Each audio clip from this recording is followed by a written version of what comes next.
creation, redemption, and resurrection. These three are interrelated themes in God's work of salvation.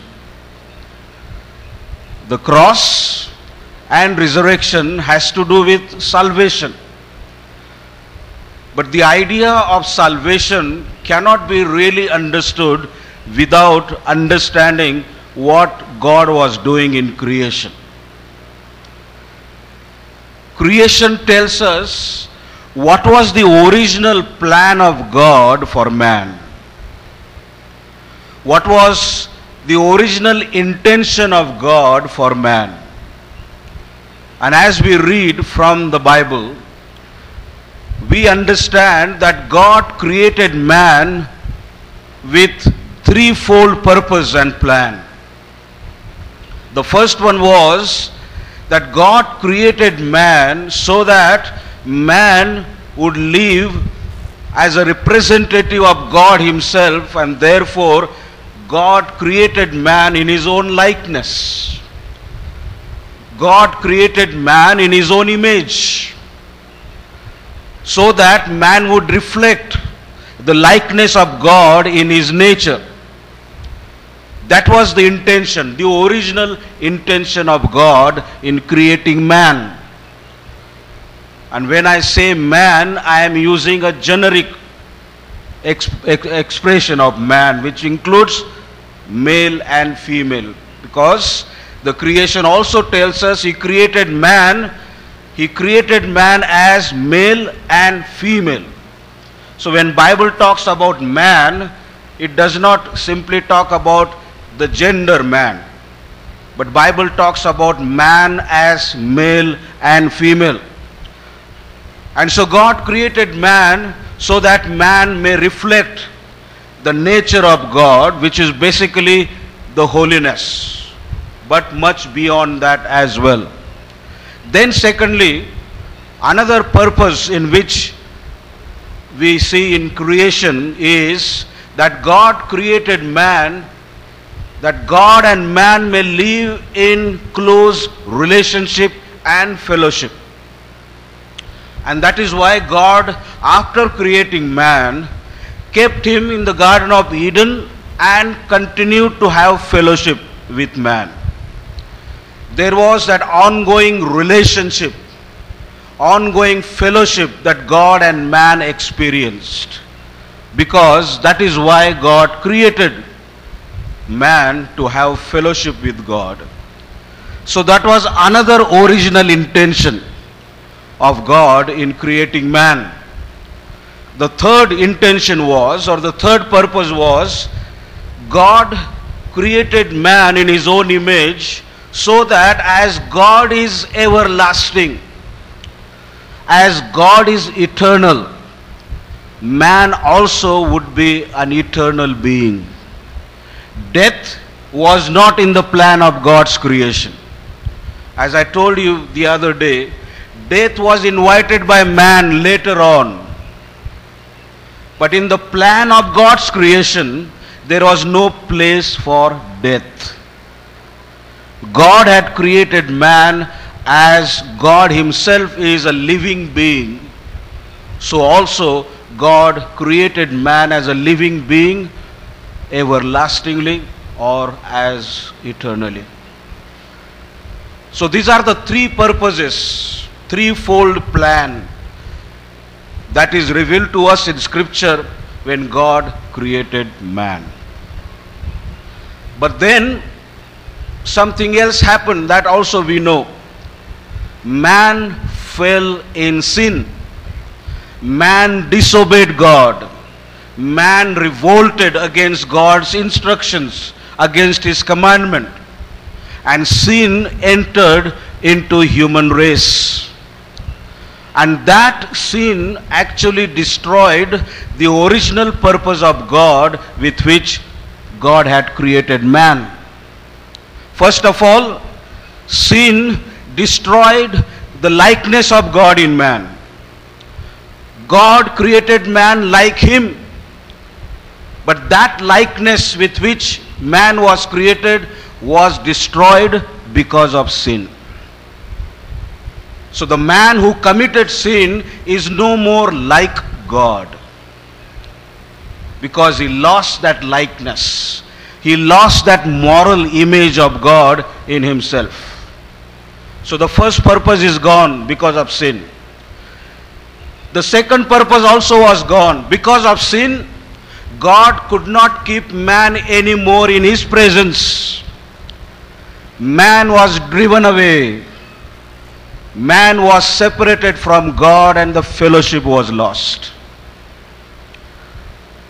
And so the second purpose with which God had created man, to live in company and fellowship and relationship with God, because of sin, that purpose also was lost. Third purpose also was lost. God created man to live forever. But because of sin, Bible tells us, death entered in human race. The man who was not created to die became a being or a person that became subject to physical death. And so all those three purposes with which God originally had created man were lost because of sin. But God wants to restore those original purposes in man once again. God wants to see the man back again as a living person, a man who has eternal life, man who has everlasting life, man who is back into the fellowship of God, man who has victory over sin. All those things God wants to see back again in human life. A man who once again is transformed into the image of God. And it is for that reason Good Friday happened. It is for that reason Jesus came into this world. So that the original plan of God that was revealed in creation may be accomplished by redemption on the cross of Calvary. It is the sin that created the whole drama. It is the sin that created the whole havoc. And therefore on the cross of Calvary, God in Jesus Christ first of all dealt with sin.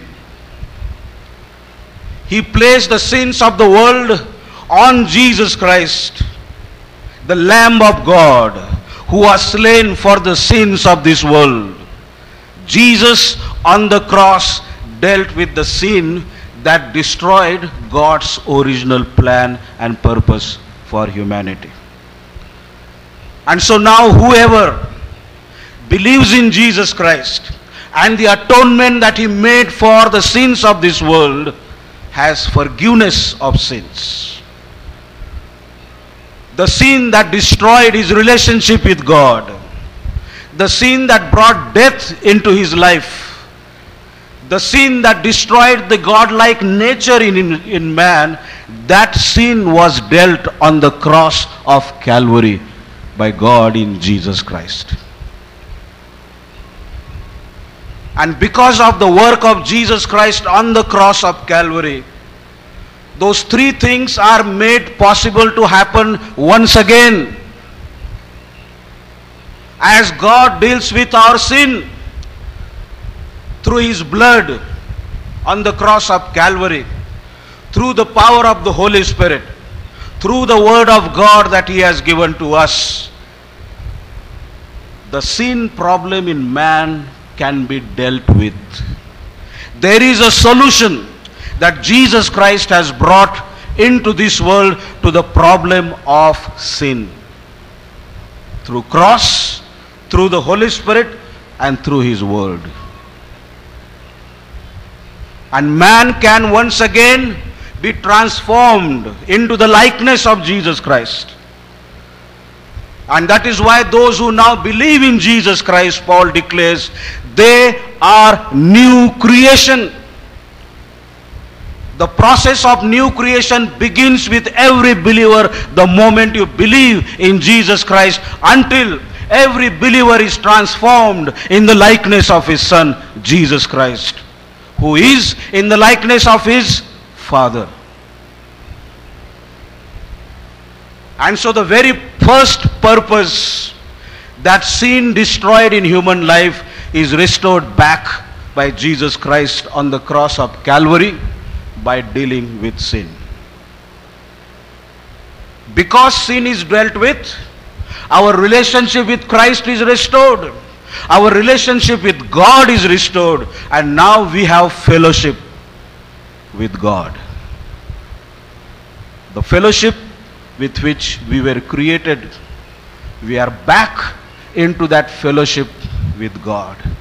We are back into that relationship with God, so that whoever believes in Jesus Christ now can be called the sons and daughters of God. Jesus restores the relationship, the fellowship that we lost with our Heavenly Father.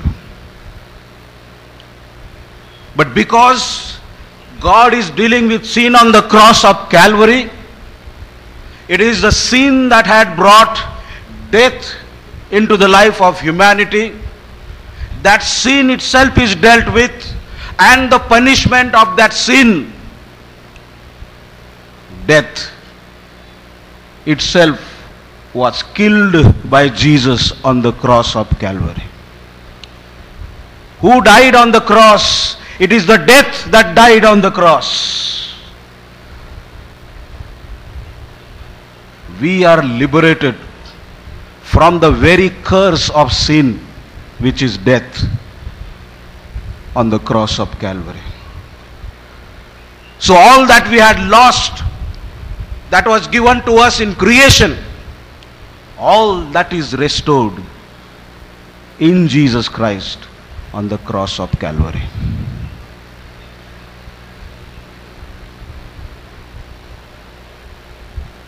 What is resurrection then? What is the resurrection of Christ? What is the significance of that resurrection for us? The resurrection of Christ is only a guarantee that all that we have lost because of sin has been restored back to us. The resurrection of Jesus Christ is the guarantee of our resurrection. By Jesus' resurrection, God is showing a proof, a demonstration to the world, to the principalities and powers of this world, that what I am going to do to every believer is what I have done to Christ. Just like Christ is risen from the dead, every believer who dies in Jesus Christ will be raised again. The resurrection of Jesus Christ is the proof of our resurrection. Jesus' resurrection is the demonstration of my resurrection. This is how I will be resurrected, just as Christ has been resurrected. That is why he is called the first fruit of resurrection. We are the second fruit. Second fruit is very much like the first fruit, and therefore our resurrection will be very much like the resurrection of Jesus Christ.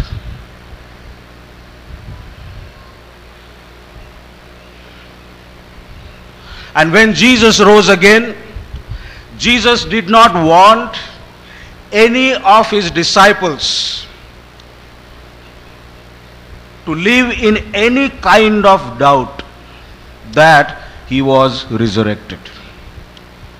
He wanted to prove, first of all, to his disciples that the resurrection of Jesus Christ is a fact.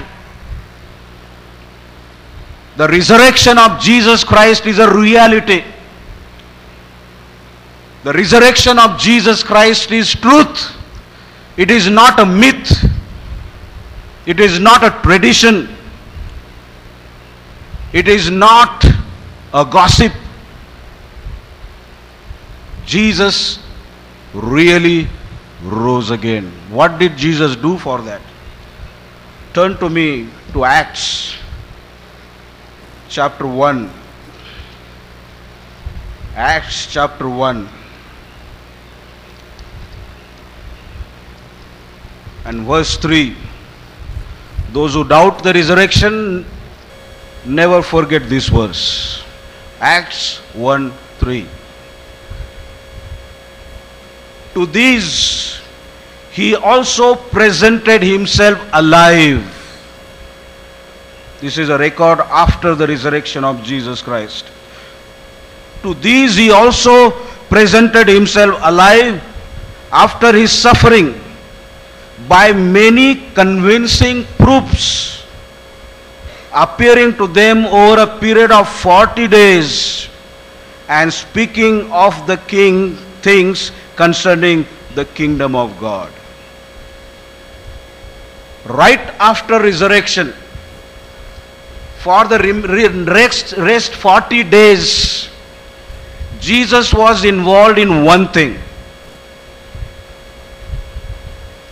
With many convincing proofs. Convincing proof means until you are convinced, yes, I agree. With many convincing proofs that he is alive. How often he did that? 40 days. 40 days Jesus was involved in one thing. That from this proof or another proof, until every disciple was convinced that Jesus Christ was really risen, he kept on giving convincing proof to the disciples until they were beyond any kind of doubt that Jesus was risen. There was one who did have doubt, because he was not there when Jesus appeared. That is, we call him Doubting Thomas. He became so famous that his name itself became Doubting Thomas. But many of us can put that prefix before our name also, Doubting Subhash. Those who do not still believe in the resurrection of Jesus Christ. But God, Jesus Christ, did not want even Thomas to be with any kind of doubt. And so he said, you said, unless you put your finger in the wounds in my hand and in my side, that is what you want to prove. You ask the proof, I will give you. This is the proof you wanted. Come, Thomas. Don't be doubtful. Come forward. Thomas, come forward. Bring your finger here. Put it in the nail marks that are there on my hand.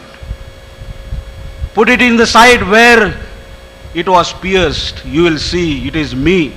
It is the same body that was crucified. I am risen in a glorified form. But the point is, I am risen. And therefore, do not doubt. And then Thomas said, Lord, I believe.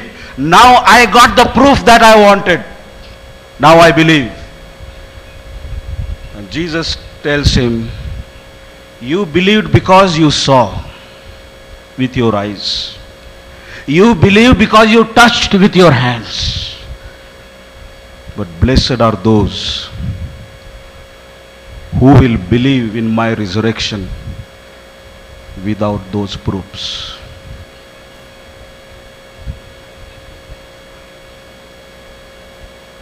And they are more blessed than the disciples who saw with their own eyes the risen Savior.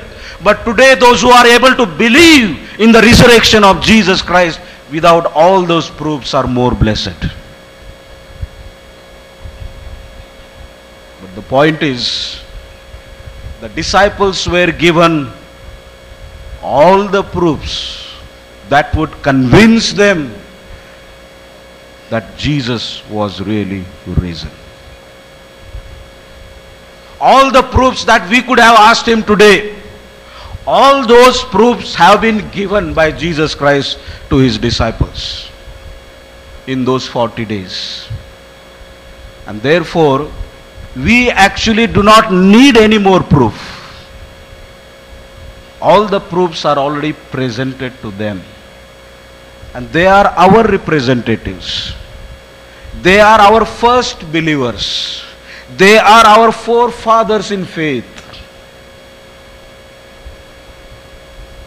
Jesus did not ascend back to heaven without clearing all the doubts of his disciples. Because who are the witnesses? Who are the people who are to go to the whole world and witness that Jesus is risen? It is the disciples. How can I send my disciples to be as witnesses if they do not believe in my resurrection? So Jesus made it very sure that every disciple wholeheartedly believes that I am risen, I am living. It is then only he gave them the command, you shall be my witnesses in Jerusalem, in Judea, Samaria, and all the parts of the world. Now you are ready to be my witnesses because you believe. Now there is no doubt in your heart about my resurrection. We do not have time to go through many references where such proofs are recorded in the Bible that Jesus gave in these 40 days, convincing his disciples that he was alive.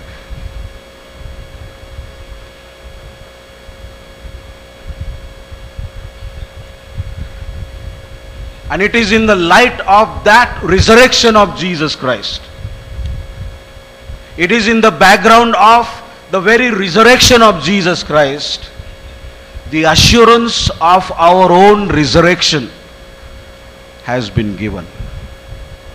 If Christ is risen, then his resurrection is the guarantee of our resurrection. That is what the passage in 1 Corinthians 15 is all talking about. It is because God has given us a proof. If Christ can be risen, everyone else who believes in him also can be risen.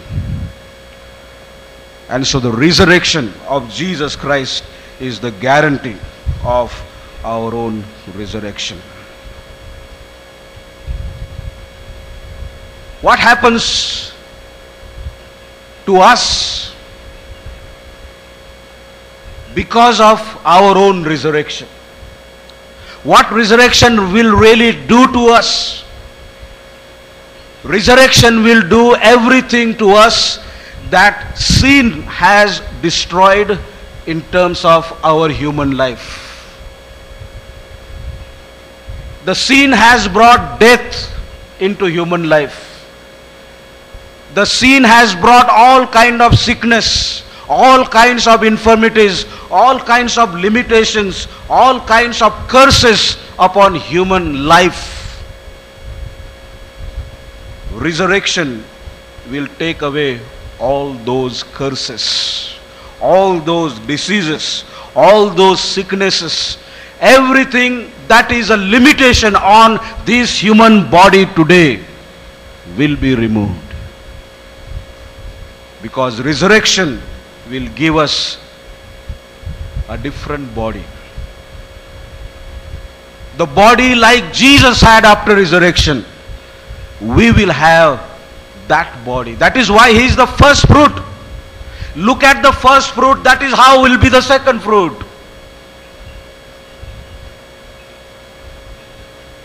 The first fruit is the demonstration of my own resurrection.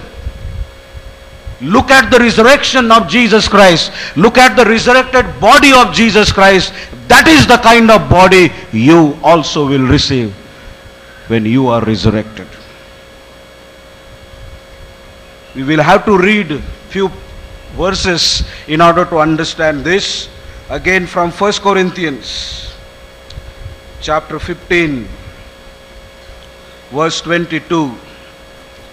I'll read few verses and then give a very brief explanation of that. 1 Corinthians 15 verse 22 says like this: For as in Adam all die, so also in Christ all will be made alive. Then few more verses, 42 and 43 of the same chapter, 42 and 43. So also is the resurrection of the dead. It is sown in perishable body, but it is raised in an imperishable body. It is sown in dishonor, but it is raised in glory. It is sown in weakness, but it is raised in power. It is sown as a natural body, it is raised as a spiritual body. And then another verse that I will read, and that is 47 and 54 of the same chapter. 47, the first man is born, or the first man is from the earth, and therefore earthly. The second man is from heaven. As is the earthly, so also those who are earthly. And as it is heavenly, so also those who are heavenly. Just as we have borne the image of the earthly, so also we will also bear the image of the heavenly. Paul is describing the glorified body that we will have after resurrection in this chapter 15. There are 7 characteristics of this body. I will just read out for them, for you, those characteristics. First of all, the mortal body is gone in death, and the immortal body is received in resurrection. The perishable body is gone in death. It is the imperishable body that we receive in resurrection. It is the humiliating body that is gone in death, and it is the glorified body that we receive in resurrection. The body is buried and gone in death, that is weak and feeble. But the body that we receive after resurrection is the body that is filled with power. It is the body that exists and survives because of oxygen that is gone with the death. But the body that we will receive is a spiritual body which does not need oxygen. The body that is dead is a body that is made out of mud, and mud goes back to mud. Earth goes back to earth. The new body after resurrection that we will have is a heavenly body, not earthly body. The body that is dying is in the likeness of Adam, but the body that we will receive will be in the likeness of Christ. That is the body that we will receive after resurrection. And it will be the body like Jesus Christ, which has been liberated, transformed from all human limitations. That is why after resurrection, the gravity could not work on Jesus Christ. He could be taken up into heaven. The gravity did not pull him down. Jesus could enter into a room that was closed, windows closed, doors closed, but still he could enter inside. No earthly physical limitation could limit the glorified body of Jesus Christ. He could be in one place at one time and another place at another time. Somewhere in the back of mind of humanity, this image is there that someday we will be liberated from all human limitations. I think that is why films like He-Man and Iron Man and all these men that we see nowadays are there. They are picturized as they have no human limitations. God will give us that body when everybody will be Spider-Man.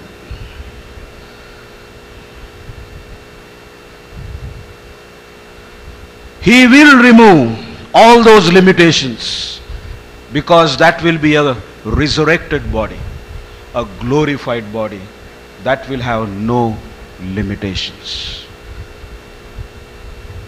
If you want to know how your body will be after resurrection, you have the first fruit. Look at his body. The first fruit is Jesus. And so all that was destroyed by sin that God had given to us at the time of creation, the cross and the empty grave has restored it for us.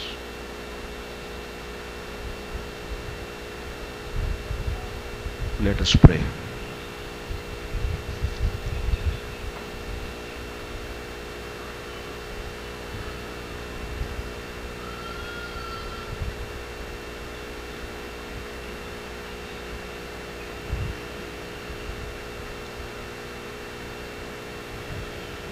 Are you tired of human limitations,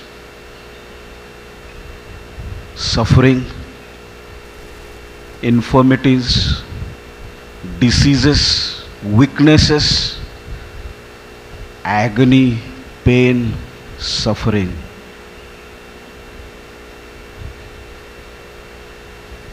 All these are the consequences, side effects of sin that we are still bearing in this body,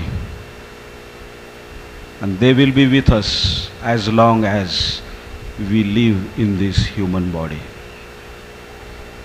There is healing in Jesus, but not always. But there will be permanent healing, a permanent restoration, a permanent destruction of all the weaknesses, diseases, limitations that we face today in this world.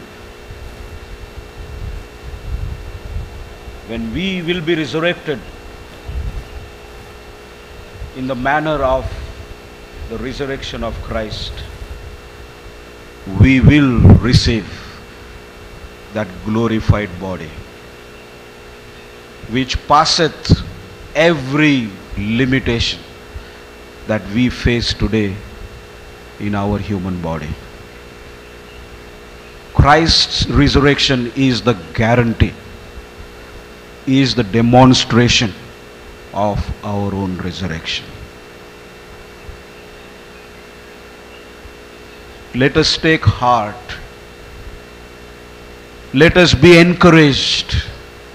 Let us give glory and honor to God for what He has accomplished on the cross, what He has accomplished through that empty grave today, through resurrection of Jesus Christ.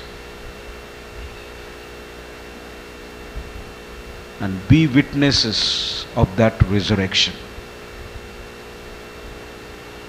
that all that was lost, what God gave us in creation, is restored in redemption, is restored in resurrection. And with these thoughts, may the Spirit of God continue to encourage you and take you forward.